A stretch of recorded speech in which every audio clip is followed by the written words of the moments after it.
The November 27th, 2023 meeting of the Planning and Economic Development Committee will now come to order. Will the clerk please call the roll? Mr. Alcoffer. Here. Mr. Alcoffer is present. Mr. Baines. Mr. Baines is present. Mr. Frazier. Here. Mr. Frazier is present. Mr. Johns. Here. Mr. Johns is present. Chairwoman DeFlorio. Here. Chairwoman DeFlorio is present. Is there anyone signed up for the public forum? There is not. Is there anyone present who's not signed up to speak who would like to address the committee at this time? Seeing none, the next item on the agenda is a presentation by Mr. Robert Franklin, Chief Financial Officer, who is here to present the 2023 proposed Monroe County budget as it pertains to the Planning and Economic Development Committee. We will have a question and answer session after the presentation. Take it away, Mr. Frank. Keeping with tradition, this is probably the shortest presentation of them all. Okay. So let's move right into this. Yeah, I can do that. Our Planning and Development Department. Really, the department itself is funded primarily by just three sources of revenues. Real property tax revenue supports planning a little more than half the department's operations. Our community development block grant that we receive from HUD funds the department about 29% of their appropriations, and reimbursement from Committe and the Industrial Development Council pretty much funds the rest. They do have a really small grant from GTC, nominal, very nominal. Looking at the departments, the numbers, our planning department is proposing a budget for 24 that frankly primarily is a maintenance of effort budget.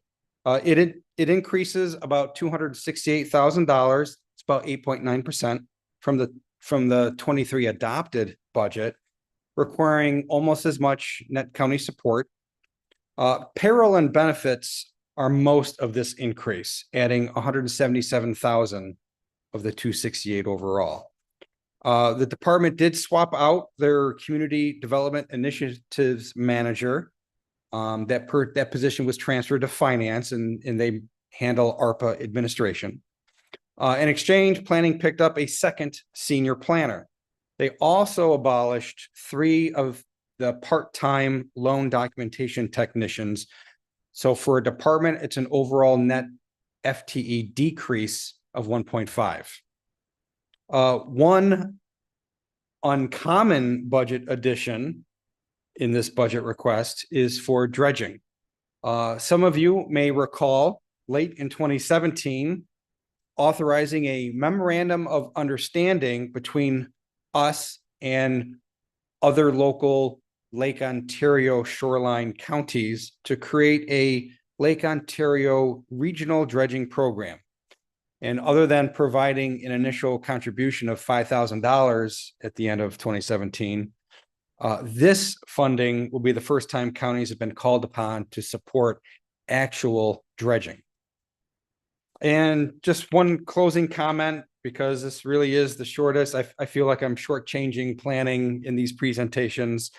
Yes, the budget is on the smaller side, and the numbers themselves don't tell the whole story of what this department accomplishes. I think you've already done it, but I'm going to encourage you as the members of this committee to review pages 253 through 255 of the budget book and really look at the department's accomplishments and objectives. The work they do is involved. It takes a long time. That capital improvement program is an 11-month endeavor.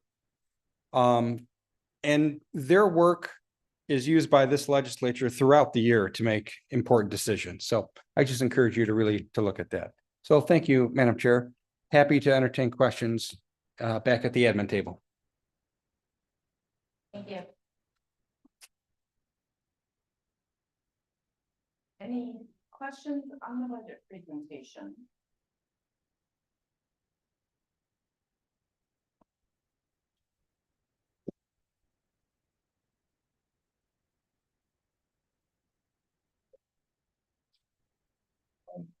Later, Doc.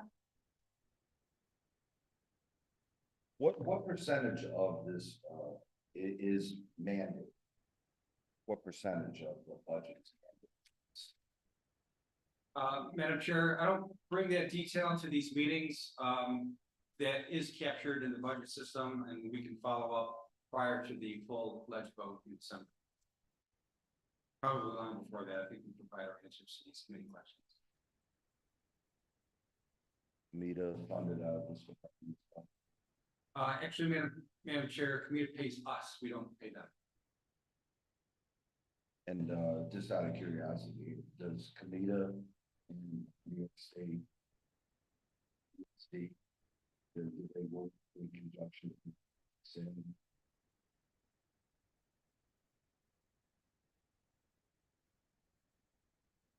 You, Madam Chair, I can answer that question. Yes, the Department of Economic and Workforce, the Department of Planning and Development through our economic development team works very closely with Empire State Development at the state level and other regional and local economic development partners on proactive economic development attraction efforts. And we also focus significant efforts on business retention and expansion. We work collaboratively beyond ESD, also with RG&E, with other neighboring counties and with our counterparts in the city of Rochester, as well as with Greater Rochester Enterprise and ROC 2025. That's it, Madam Chair. Any other? Yes, legislator Alba.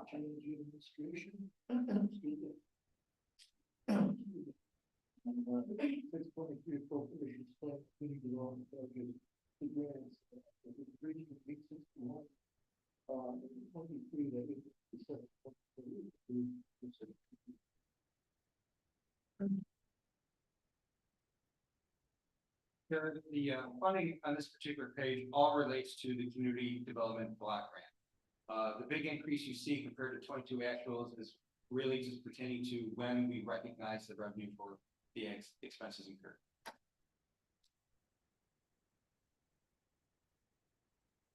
Another question, Madam Chair, to the administration, personnel questions. What was the reason behind the loan documentation technician, part-time group 7, was changed to full-time? Clarifying that?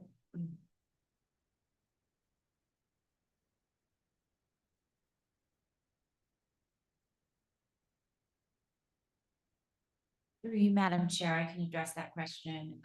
We always had a full-time loan documentation technician in our department.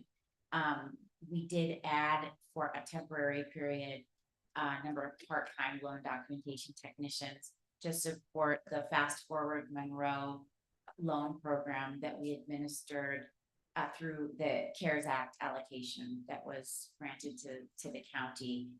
We no longer have the need for those part-time employees at the close of the CARES Act grant and the close of the Fast Forward Monroe program. Nothing else, Madam Chair. Yes, legislator.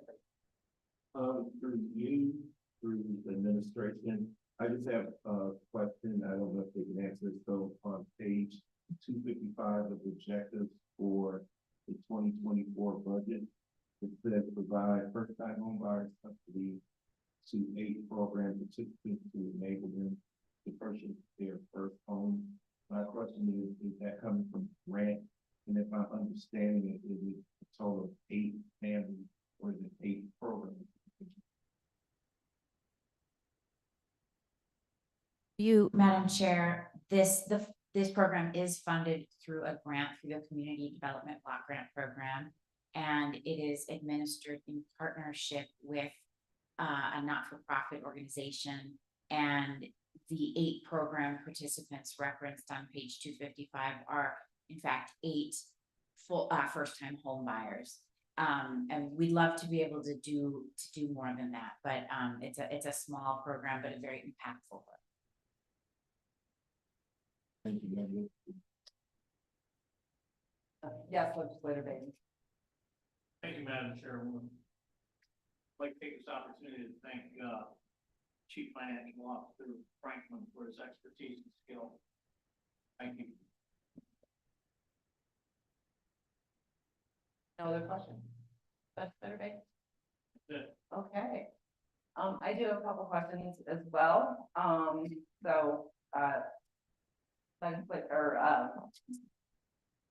Mr. Franklin, I did review the accomplishments and objectives, and I know how hard this department works. So thank you for that suggestion, because I do have a number of questions. In the accomplishments for 2023, the continued and ramped up support of Monroe to BOCES, the two different BOCES programs. Is that also grant funded? Madam Chair, this program is funded through the Monroe County Industrial Development Corporation. So it's administered by our Economic and Workforce Development Division, but funded by MCIDC. So it is not a grant per se. It is really a contract between MCIDC and BOCES to provide a workforce development program for Monroe County residents. And as a follow-up to that, is this a program that will continue on?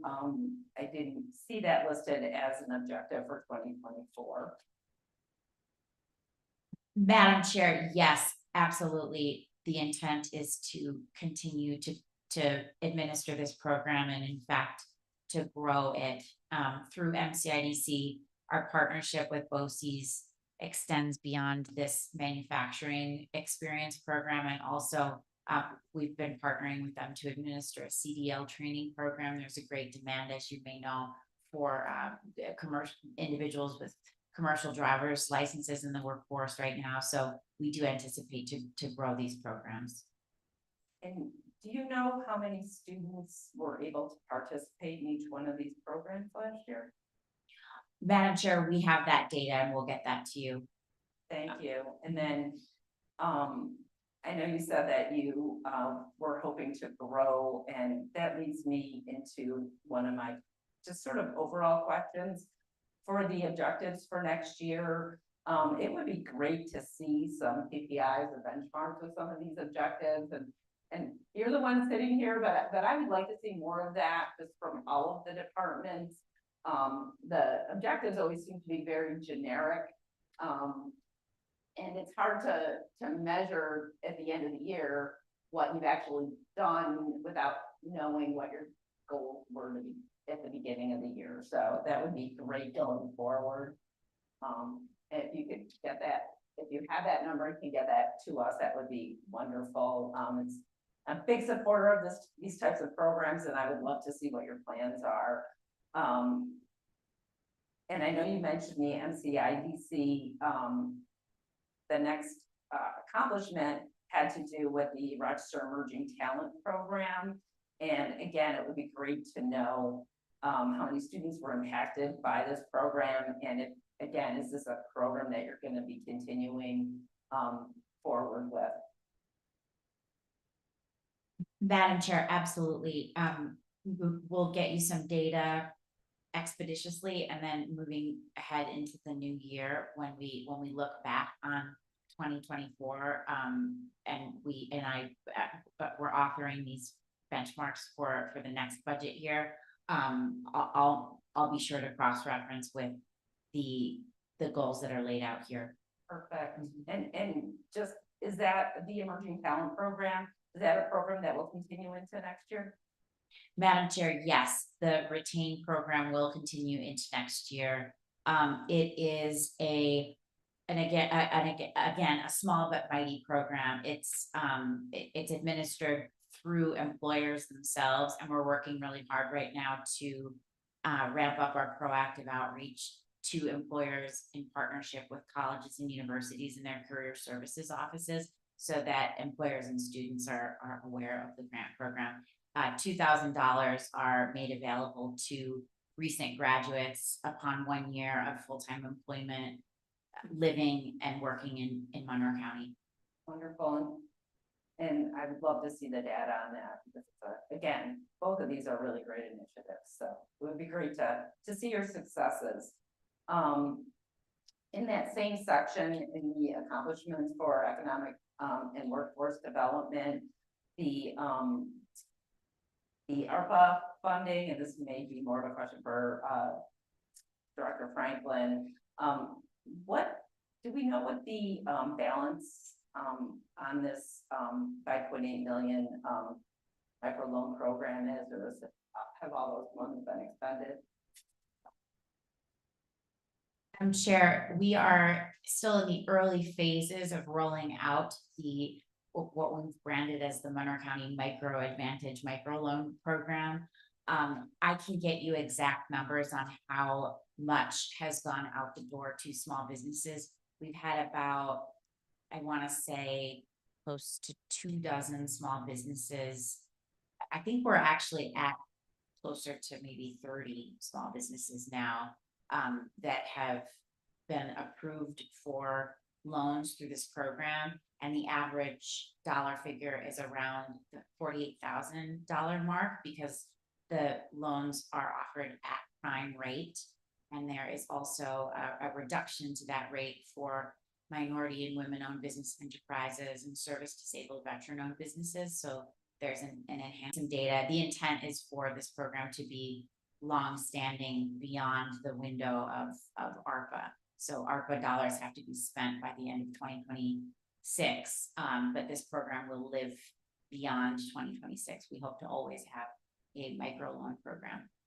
Wonderful, thank you.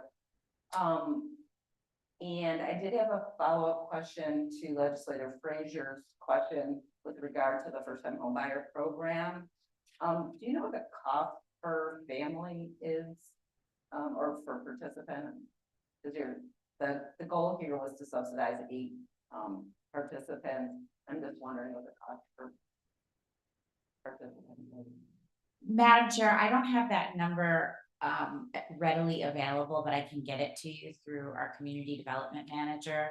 I understand that because the costs of homes are escalating quite a bit, and the funding for this particular program has kind of remained level, that it's difficult for us to provide the kind of assistance that a home buyer might need in today's marketplace. But I'll get you that data after today's presentation. Thank you. And just again, that as a follow-up, that's, you said was funded through CDBG funding, correct? Madam Chair, that's correct.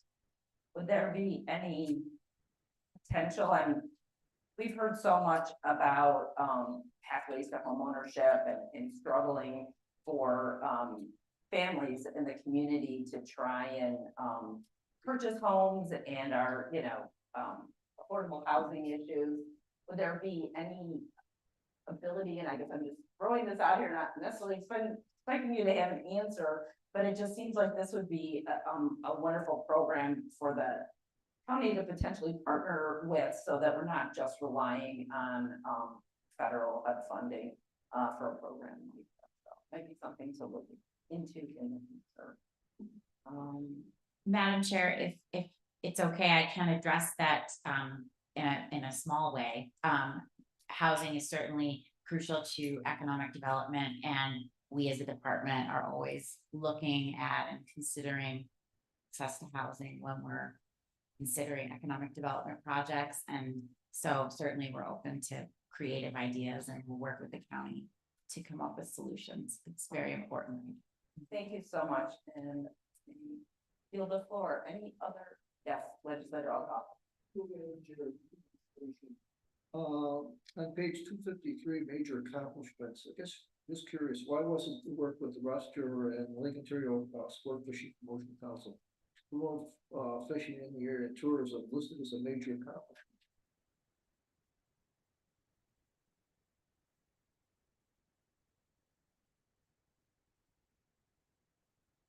Madam Chair, I'm sorry, on page 253. Yes. Why was, and the question is, why was this listed as? Lake Ontario Sport Fishing Promotion.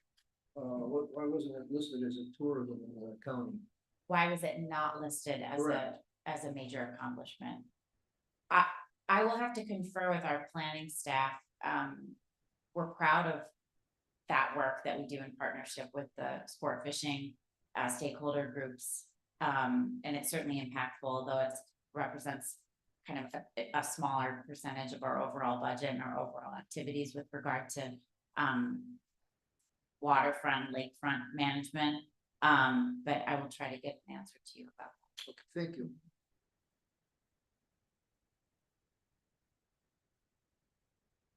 Further questions? Seeing no other questions, thank you, for, the answers and the time spent on the budget with us today. So thank you so much for that. The next item on the agenda is the approval of minutes. You have the September 25th, 2023 minutes before you. They will stand approved unless the clerk is notified of any changes by the end of the day. Are there any other matters before this committee? There being no other matters, the November 27th, 2023 meeting of the Planning and Economic Development Committee stands adjourned. The next meeting of the Planning and Economic Development Committee will be announced.